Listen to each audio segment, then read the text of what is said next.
update was flawless. We've basically fully gone back to what worked. So I'm just going to talk about briefly what I liked about this update for TikTok. I think that the positioning is good now. You have to really, really play those power positions, and it matters. The game will punish you for playing a certain way or reward you for playing a certain way.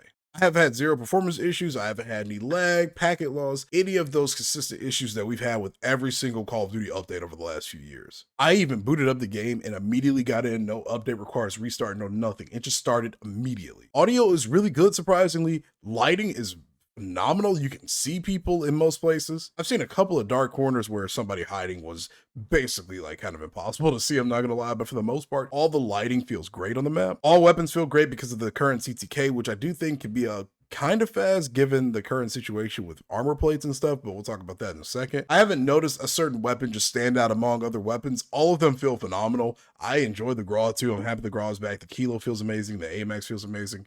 I love having all of these weapon options back. If I did have some criticisms, it would be the plate versus money like argument that's been kind of going on right now. I think money is fine. Once they fix the contract multiplier situation, it will be perfect. But I do think that you can't have money, plates, and ground loot all be bad at the same time because it just makes for very inconsistent gameplay. If somebody finds a fully automatic weapon versus you and your marksman rifle, sniper rifle combination, I do think that's going to make some very inconsistent gunfights happen too frequently, especially since plates are very scarce on the map right now. Now, you do get a lot of plates if you do your contracts, and you just have to kind of go real deep into looting in order to find plates, or you can just buy them. But the argument of just buy your plates when the economy is really bad in the game is a little too punishing in my opinion. It's just not rewarding gameplay, I don't think. And I think that the argument of, well, you got to pick and choose what you want also isn't a good argument in this case. I think plates should just be a consistent thing. You open a crate, you find a plate. You shouldn't be able to go 5-6 crates deep and only find one plate. I don't think money and plates need to be buffed or ground loot. I think it just needs to be one or the other. Like, you can't have all three kind of be super hit or miss for players. It just creates a very inconsistent gameplay loop, in my opinion.